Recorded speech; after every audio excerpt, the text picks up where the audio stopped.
एक मस्तक पर थोड़ा सा तिलक लगा लो ना, उसमें और सुंदरता बढ़ जाती है। त्रिपुंड लगा लो तो और सुंदरता बढ़ जाती है। हमारे यहाँ तो शास्त्र यहाँ तक कहता है, गर्भवती नारी का जब गर्भ रहता है और उस समय पर गर्भ में जब संतान रहती है और ग्रहण, चंद्र ग्रहण हो चाहे सूर्य ग्रहण हो, ग्रहण अगर पड़ता है तो परिवार में शास्त्रों में ऐसा वर्णन आता है कि गेरू, गेरू मतलब लाल चंदन। कौन सा चंदन? जम के बोलो जरा। लाल चंदन। ये गेरू तो बाद में आप लोगों ने उधर पे लगाना चालू करा, पर नियम ये है कि गर्भ में अगर बच्चा रहता है तो ग्रहण पड़ता है, चंद्र ग्रहण पड़े, सूर्य ग्रहण पड़े, तो जो नारी का गर्भ रहता है, भले वो 3 महीने का हो, 2 महीने का हो, 1 महीने का हो, 8 महीने का हो, 9 महीने का हो, 10 महीने का, नारी का अगर गर्भ है तो बुजुर्ग लोग भी कहते हैं, उनको ये भले नहीं मालूम होगा कि क्यों गेरू लगाते। गेरू नहीं, लाल चंदन की 3 रेखा नारी को अपने पेट पर खींच लेना चाहिए। क्या होता है तो कहा, बच्चा विपरीत पैदा नहीं होता, बच्चा स्वतंत्र स्वस्थ अच्छा पैदा होता है, सुखी पैदा। आप में से कितनी माताएं जो जानती हैं इस बात को? हाथ उठाओ जरा। जानती हैं सब कि जब गर्भ में बच्चा रहता है तो माताएं कह देती, सास कह देती, बेटा थोड़ा गेरू लगा लेना, पेट में थोड़ा सा गेरू लगा ले, थोड़ी सी मिट्टी लगा ले, थोड़ा सा कुछ पेट पर लगा ले, क्योंकि ग्रहण पड़ रहा है। क्यों? अगर ग्रहण पड़ी हुई संतान जन्म लेगी तो ये अपने ही धर्म का विरोध करेगी, सत्य का विरोध करेगी, गलत मार्ग पर चलेगी। और अगर शरीर पर एक त्रिपुंड लगा दिया गया, पेट पर ग्रहण के समय पर गेरू लगा दिया गया, लाल चंदन लगा दिया गया, तो जो बच्चा जन्म लेगा वो माता पिता के विरोध में कभी नहीं खड़ा हो सकता, धर्म के विरोध में कभी नहीं खड़ा हो सकता, सत्य सनातन धर्म के विरोध में कभी खड़ा नहीं हो सकता, हिंदू धर्म के विरोध में कभी खड़ा नहीं हो सकता, हमारे पक्ष में हमेशा बना रहेगा। सनातन धर्म का कुल में पैदा होकर, सनातनी होकर, हिंदू धर्म में पैदा होकर भी अगर कोई हिंदू धर्म का विरोध करता है तो समझ लेना कि यह ग्रहण की औलाद पैदा हुआ है, ये साधारण नहीं है, ग्रहण से पैदा हुआ है। इसलिए सनातनियों का भी विरोध करने के लिए खड़ा हुआ। और आप सबसे निवेदन है, जब ग्रहण पड़े गर्भ पर, भले गेरू की 3 लाइन खींच लो, चाहे लाल चंदन की 3 लाइन खींच लो, पर अपने गर्भ पर गेरू लगाना जरूरी होता है, क्योंकि बच्चा अपने माता पिता की भी नहीं सुनता अगर ग्रहण का भाव उस बच्चे पर पड़ जाए। अगर माता पिता को अपनी सेवा करवाना है तो गर्भस्थ बालक को जब ग्रहण पड़े तो शरीर पर थोड़ा सा त्रिपुंड लगा लेना चाहिए। क्यों? क्योंकि बुजुर्ग माँ बाप की जिंदगी खराब नहीं हो। कई कई बेटे ऐसे होते हैं माता पिता को नहीं गिनते, कई कई बेटे ऐसे होते हैं माँ बाप को 2 रोटी नहीं देते, वृद्धाश्रम में छोड़ आते हैं। समझ लो कि ये ग्रहण के पैदा हुए, ये नहीं।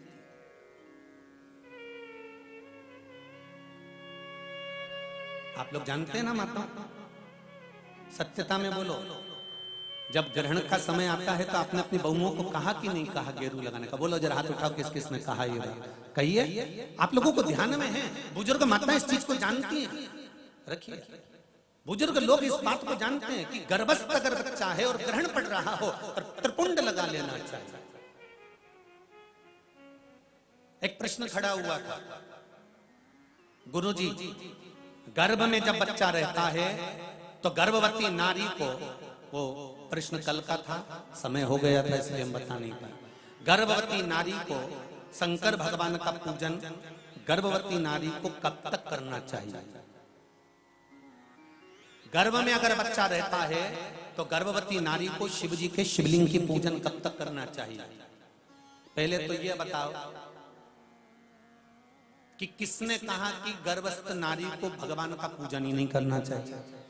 पहले तो उसको ढूंढ के लाओ कि भैरू है कहां, वो उसको पकड़ो, कालिए को जा मिल जा, और उससे पूछो कि हमारे शास्त्र में, हमारे धर्म में, हमारे पुराणों में तुम कितनी पुराण उठाओगे? 18 पुराण, 6 शास्त्र, 4 वेद, कौन से उठाकर लाना चाहते हो? कितने उपनिषद उठाओगे? सारे संहिताओं को उठाकर ले आइए, सारे पुराणों को उठाकर ले आइए, सारे शास्त्रों को उठाकर ले आइए। और अगर आपके पास में नहीं है तो सीहोर में आइए, कुबेरेश्वर धाम के लाइब्रेरी में बैठकर एक एक पुराण का अध्ययन कर कर जाइए, एक एक संहिता का अध्ययन कर कर जाइए, एक एक शास्त्र का अध्ययन कर कर जाइए। वहां सारी किताबें मिल जाएंगी आपको, आप पढ़ो।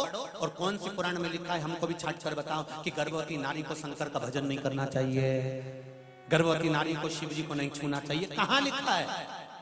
यहां तो शिव महापुराण की कथा कहती है कि गर्भवती नारी जब भगवान शंकर को 1 लोटा पानी चढ़ाती है तो उसका बच्चे का बाल बांका नहीं हो सकता, बच्चा पूर्ण पैदा होता है, अस्वस्थ नहीं हो सकता, स्वस्थ होता।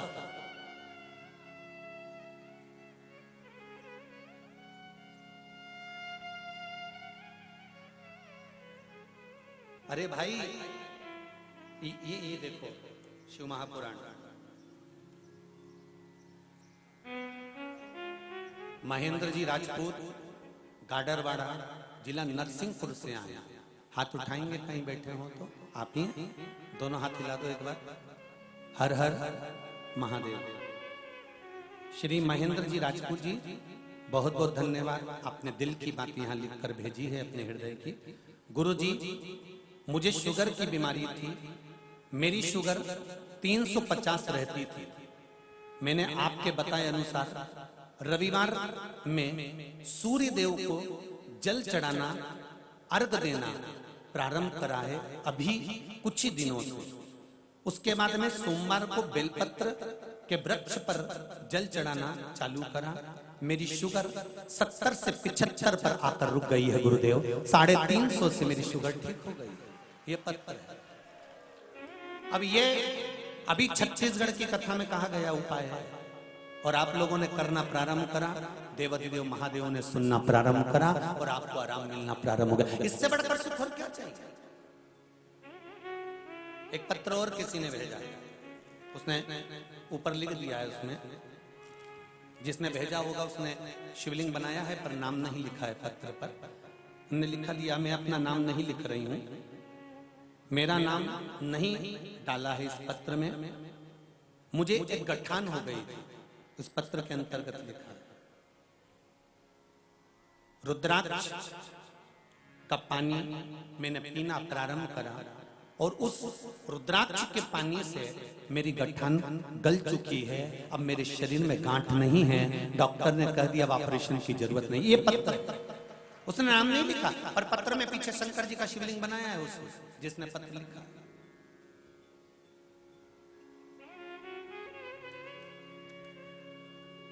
शिव कृपा।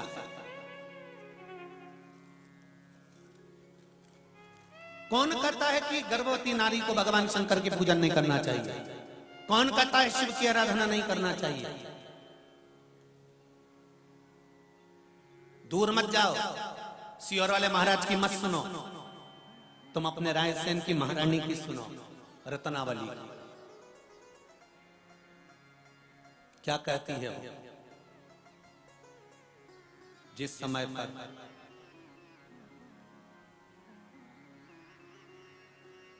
शेर शाह शूरी ने राजकुमारी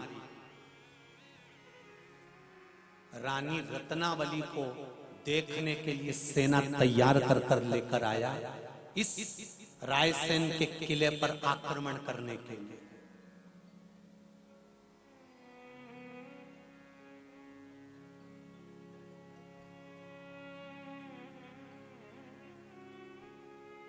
मुझे मालूम नहीं था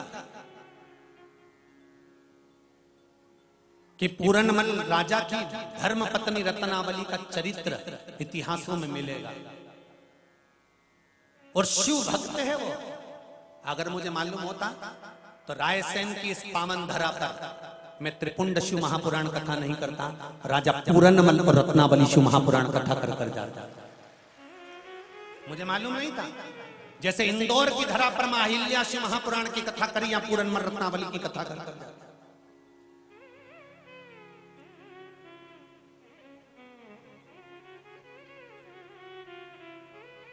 जिस समय पर शेर शाह सूरी ने आक्रमण करा इस रायसेन की धरा पर, किले पर, तब रानी ने राजा से कहा, रत्नावली ने, स्वामी क्या बात है, आज आप बहुत चिंता में दिख रहे हो। पूरनमल कहते हैं, रानी शूरी आ रहा है, आक्रमण कर रहा है किले के ऊपर, सेना बड़ी बहुत बड़ी है रानी। और आपको मालूम है ये राजा ने, शूरी ने आक्रमण क्यों किया है? किले को नहीं पाना है। शूरी ने अगर आक्रमण किया है तो केवल तुझे पाना है। रत्नावली तेरी सुंदरता को पाने के लिए ये आक्रमण कर रहा है।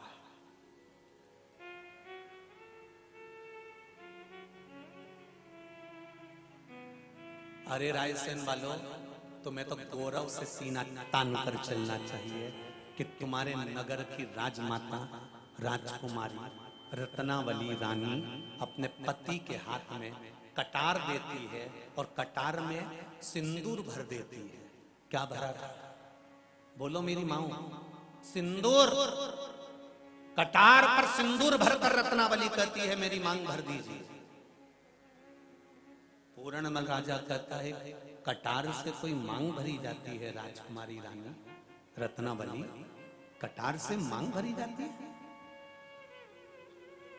रत्नावली कहती है, मैंने सुना है शिव उदार है, मनुष्य जिंदा रहता है तब भी शंकर उसके साथ रहता है, और मनुष्य मर जाता है तो शंकर के पास चले जाता है। रत्नावली कहती है, जिंदा हूं तब तक तुम्हारी हूं, मरने के बाद तो मेरे शंकर और कंकर की हो जाऊंगी ना।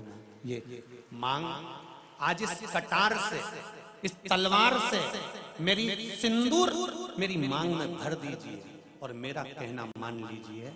शूरी आक्रमण करे इस किले पर, उससे पहले मेरी गर्दन काट दीजिए। मांग भरने के बाद मेरी गर्दन काटना। और इतिहास गवाह है इस किले का कि पूरणमल राजा ने अपनी धर्म पत्नी की मांग भरी सिंदूर तलवार से, और उस तलवार से अपनी पत्नी का जब सिर काट रहा था तो कहते हैं एक कंकर में से भी पानी बह निकला था। वो कंकर कोई दूसरा नहीं था, मेरा देवाधिदेव महादेव शंकर ही था, कोई दूसरा नहीं था। रत्नावली का सिर कट गया, शूरी को क्रोध आ गया, सेना लेकर चढ़ गया किले के ऊपर, और राजा की 3 रानियां और थी, उनको पकड़ना चाहा।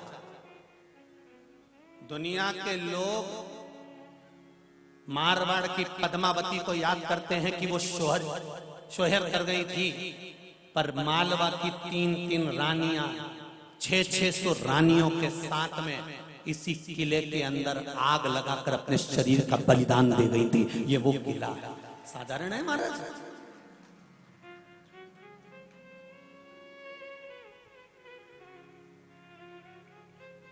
सहज नहीं है शिव। शंकर का अनुमोदन, शंकर का भजन, शंकर का कीर्तन, शंकर का स्मरण। और मेरा निवेदन है, आप भी अगर शंकर का भजन कर रहे हो, शंकर का कीर्तन कर रहे हो, शंकर का नाम जाप कर रहे हो, शंकर का स्मरण कर रहे हो, साधारण नहीं हो सकते। आपके सात्वित्व की रक्षा स्वयं शिव करते हैं। कोई एक शिव महापुराण में से एक चरित्र उठाकर बता दो जिसमें भगवान शंकर ने किसी का सात्वित्व नष्ट करा। क्योंकि हमारे यहाँ तो आरती में भी कहा जाता है, तेरे भक्त जनों पर माता वीर पड़ी है, दानव दल पर